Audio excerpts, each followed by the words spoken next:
Today we're going to talk about how sales and dating are literally the exact same thing. We have a special guest. This is Piero L, the dating expert. Did you forget my surname? Ladha. Ladha. Did You see what he did? Little wanker. I forgot his name, yeah. Piero Ladha something.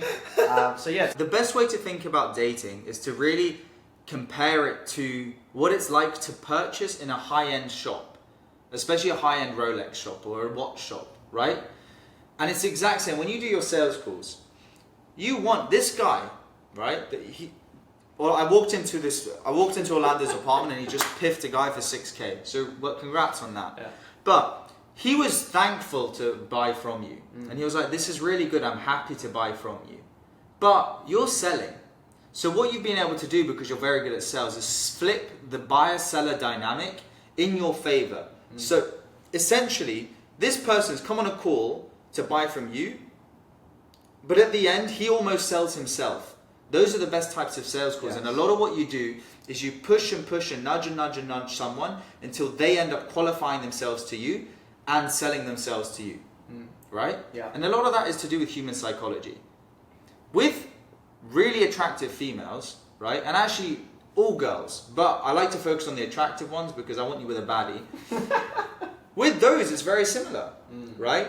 The reason I like to talk about models and really attractive girls is, to be honest, those are the types of girls that I date, one. Two, if you can do it with a model, you can do it with whatever normal girl next door you want. Yeah. You know, it's like that. It becomes on easy mode. Because the thing is that these models, they have super strong realities. It's like you going on a sales call with someone and trying to close someone that's like, I never buy, like who think they view themselves as the shit. You know what I mean? Shopper. Yeah. That's what you want to flip. Okay. So in a sales call, the way that you would flip it is by asking them questions that get them to tell you the answers that you want them to say. So for example, if I don't want someone to give me a think about it objection, I'm going to ask them, okay, what's making you want to do this now? You know, why haven't you done something about this over the last 6 months? Yeah. So what's an example? Let's say there's a super hot chick, right? Like supermodel. Yeah. You're at a place, you get introduced somehow. Set the scene. Okay. So you're at let's say you're at a maybe like a party / mingling event. Yeah. Maybe it's for business. Yeah, fine. Super hot girl. Heaps of business guys as well. You get introduced by a friend who knows the female, and she is like gorgeous, red dress. Fine. She's like, hi, nice to, or you say, hey, nice to meet you. And then from there, how do you get her to be like, oh, who's this Piero guy? Like, I want to talk to him. I want to know more about him. Okay. So, scene is set. Girl in the red dress. I'm there at this business networking event, and I've been introduced. So let's say you introduced this girl to me. Yeah. Firstly, this just came to my head, but I'm not going to overreach. Body language is very important. Actually, let me focus on actually what you're going to say. So, what I want to say is you're not going to overreach. Kind of draw her into reality and be able to stand tall and confident with a relaxed posture. That's the first thing. Because girls, a lot of the thing is actually sub-communications. But for the purpose of this, we can focus on actually what you would say and how you flip that script through your words. So she's going to say, well, nice to meet you. what the fuck is that? I don't know Russian. Terrible accent. Hello, my name is Borat. Hi, nice to meet you. Hello, nice to meet you. She wouldn't say nice to meet you. She'd just be like, hello. Right? We're doing level 10 out of 10 difficulty, Russian model. Okay. They're cold. Right. They're really cold. Hello. You're not going to say a name? Oh, my name's Alexandra. Alexandra. Nice to meet you. You're from Russia or just another money launderer? Yes, Russia. Russia. You didn't get my joke, did you? No. What? I called you a money launderer because I meet so many Russian girls here. All they do, they sit there, they look pretty. I think you're the exact same. What makes you say that? Look at you. What? I'm wearing red. What about it? Yeah. The red is deceiving, isn't it? I think you wear that so you get guys' attention. Does it work a lot? Yes. Most times. Yeah? That doesn't work with guys like me though, does it? What would they say? Exactly. Yeah. What you want to do is you want them to think like, what the fuck is this guy on? Yeah. Like it sounds so stupid, but it's different to sales because in sales you want to take them through a logical thing. And this is the hardest thing. Logical. a lot of sales you can sell emotionally, but you can also sell logically through sales, right? Because it's like, okay, what do you need to do to achieve this goal? If you keep doing what you're doing now, you're not going to get the results that you wanted, right?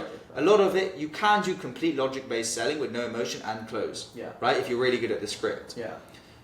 What's hard and what a lot of entrepreneurs struggle with is actually going from a logical framework, which is what the universe in a career sense rewards you for, and going to a fully emotional state. With girls, it's not actually what you say, it's how you say it. I could say the dumbest shit. My friend, Seema, really attractive girl, we were hanging out the other day and she turns to me, she's like, you know, the shit you get away with saying is obscene. I've never been okay with the stuff that you say from anyone else, but with you, we find it funny. She's talking about her and her other friends. And there's a reason for that. It's because of where it comes from. Now that's developed and learned. And it's not something that I've always had. But that's a beauty because I've done it, I learned it, and now I teach it, and I teach other guys to do it. So it's not something that you're like necessarily born with, which I want to break as a limiting belief. Because often you see these guys and it's like, they've always had it. It's not like that. No, like with anything, same thing with sales. No one's born with how to sell from the minute they come out of their work. But if we go back to the Russian dating example, you don't have to do the actual script, but basically what you want to do is you want to get it so that she ends up selling herself to you. And it's difficult because you need to have an abundance mindset. And if you're not in an abundant state, it's harder. So how does someone have an abundant state if they're, Joe Schmo, they don't get much attraction from females, maybe they're successful in work and in business, but when it comes to women, they don't feel abundant? How do they switch that and actually become abundant? So the first thing to do is just stack up micro wins. It's a lot of just like sales, a lot of it is the self-talk that you have. What's your self-talk when it comes to girls? Me? Yeah. Probably like most guys, just like, what do I say? Will she find this funny? Like constantly thinking about her and how she's going to receive it. Yeah. See, it's funny you say that because I had a date the other day with that model girl. Fuck it, I'm going to show the camera. This girl. Ridiculously attractive. And I realised I actually fucked that date up in a sense. And the reason is because I started thinking, will she find this funny? My superpower, and any guy's superpower, is not giving a shit. And I did a lot of things right on that date. But there was still a part of me that was thinking, and I don't always do this, but it happens time to time because we're all human. But I was thinking, will she find this funny? And that's one of the biggest problems. Because when I date, and when you date, or when anyone dates, you should not be thinking, will this girl like me? You should be thinking, will I like this girl? Let's say you're walking along the street, or like the girl I met yesterday, right? I walked up to this girl yesterday. She was giving me eye contact. This is pretty much what I said. I was like, you can't look at me like that and not say hi. Who are you? Firstly, that from the get-go is a bit cold. But in her head, she's like, what the fuck? Who does this? Then I said something along the lines of, will I regret getting to know you? Instantly puts you as the prize. What I'm doing is I'm flipping that script. In my head, it's always like, do I want to invest my time as a busy entrepreneur with you as a girl? Because think about how valuable our time is. A lot of guys, what they do is because they think to themselves, and this is the biggest fallacy, which is kind of sad. Okay, I need to just get my money up to get the girl of my dreams. Bullshit. No problem at all. Because for girls, especially hot girls, money doesn't even exist. It's like this fake thing. It doesn't exist to them. I've had girlfriends pay for stuff for me. I've had girlfriends, they've done crazy shit for me. January, I've had 2 girls fly out themselves to Dubai. I live in Dubai where dating's hard, right? Guys will fly out women in Dubai. That's the thing. I was at a dinner the other night with all these entrepreneurs and we're talking about girls flying out. And they were like, oh yeah, I flew this girl business. And in my head, I'm like, what the fuck? I tell them, this girl took 2 connecting flights to get to me. She did a 20-hour flight. In economy. Yeah. And she went to Abu Dhabi and took a bus from Abu Dhabi because it was cheaper. Why? Because that's how important this skill is. And guys don't get that. When you really understand this stuff, It really changes your life. And the best thing is, it's fun. It's fun. It's really, really I fun. think that's You get something killer that stories. I think that's something that holds a lot of guys back. They don't see it as fun. Yeah. They see it as like a mission. Just like with business. It's like, how can I close this deal? How can I close this girl? Fun. They focus on the outcome rather than what we were talking about in the podcast. Even. Yeah. Just focusing on like, have fun. Just have fun in the process. Yeah. See, I've also flipped it in my head where I'm like, how funny. So, two things I want to bring up. One is I'm like, my mindset is, how funny will it be when she rejects me? Or like, sometimes I even I'm like, it'll be kind of like, I'll try, but it'll be funny if it goes tits up. Yeah. So to go back to the story of yesterday, think about this. I'm leaving this like nice restaurant, and I got strong eye contact with this girl in the restaurant. We didn't say a word, but there was a bit of a smile. Barely an indication of interest, like barely, right? I get in the car with Oscar in the front, start driving, and we're in this like hotel premise. So it's on this kind of cobbled street. I'm driving slow, and I see her walking. I said, fuck this. I stop the car, put it in park, open the door, get out. Oscar's looking at me like, what the fuck are you doing? I walk up to this girl, and that's when I said like, hey, you can't look at me and walk her. She's looking, and she's like, this guy just ditched his car in the middle of the road. There's 2 cars drive up behind because it's a busy restaurant, start beeping. The valet guy gets in my car and like moves it to the side, and he's like, bro, what are you doing? And it's like, just because I want to talk to this chick, right? That is 0 fucks given, right? And the whole, to go back to my point was, I think to myself, how funny would this story be? How funny would this story have been if it went badly? And I like then get, let's say she rejects me, she's like, what's wrong with you? I go back in the car and I'm like, hey Oscar, can you believe I did that? I stopped my car, walked up to this girl. Of course it wouldn't work, it was retarded.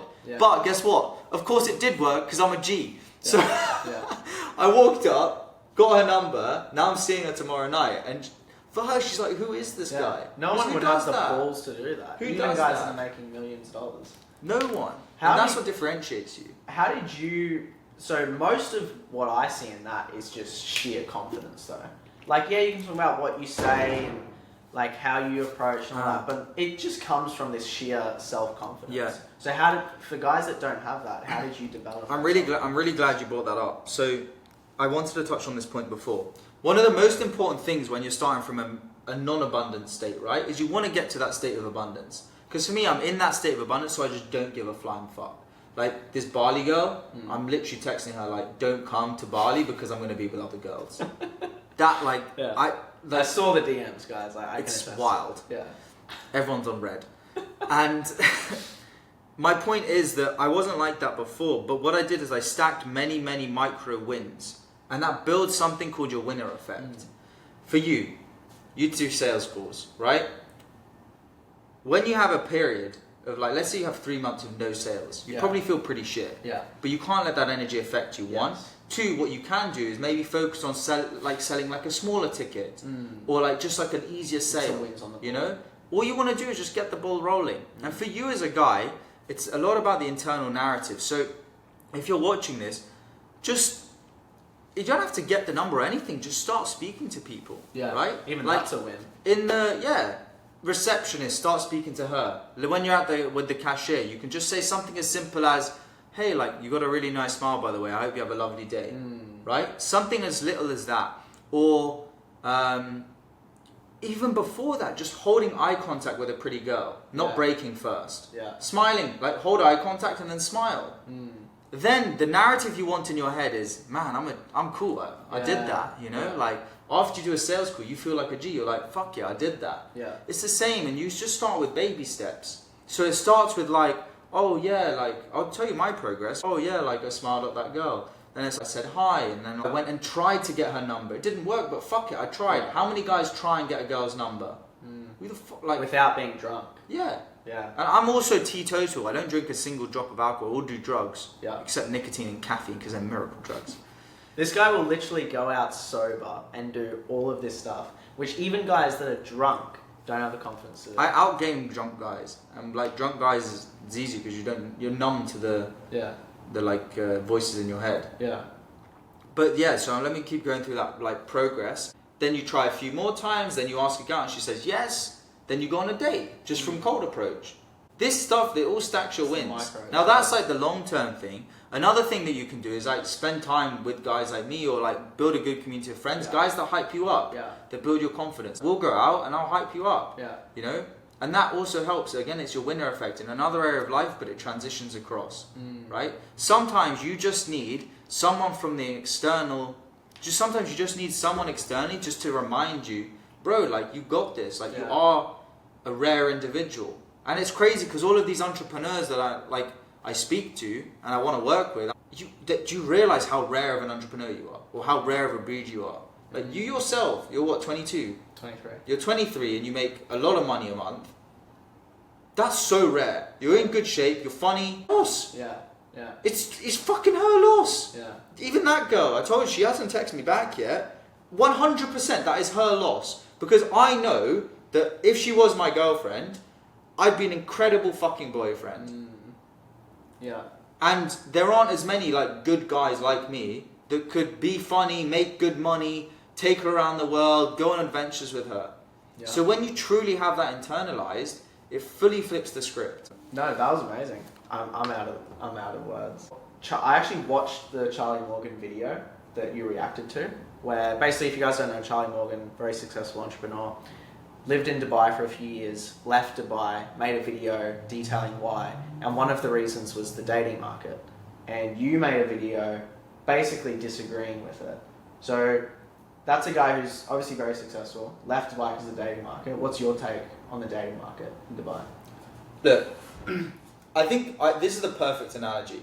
You're watching this as a business owner or an entrepreneur. What were the chances that when you set up your business would be successful? Pretty low. It's like statistically 1% that your business will survive the first 5 years. Yeah. I'm pretty sure the statistic's something like that, but incredibly low. When you started that business, did you have the mindset of, I'm going to start this business but it's going to fail? No. You need a bit of delusional self-confidence. Yeah. Otherwise, don't bother. Don't bother starting a business if you just know from the get-go it's not going to work. You can't have this mindset of, oh, it's the whole market is trash. Because it's not true. Yeah. And you're like doing a blanket statement. In Dubai, like Dubai, Miami, these places, it is hard mode. I'm not going to disagree with that. Yeah. But don't fucking bother. Just like, don't bother setting up a business if from the get-go you have this fatalistic view. Yeah. What's the fucking point? Yeah. So why do you think a lot of people refer to, like even you just said Dubai and Miami are on hard mode. What makes it hard mode? Here I'm generalizing, but there are a lot of girls that do come because they're attracted to status, money and wealth, right? Or if you don't want that as a primary value of a girl that you're into, that's harder to find here.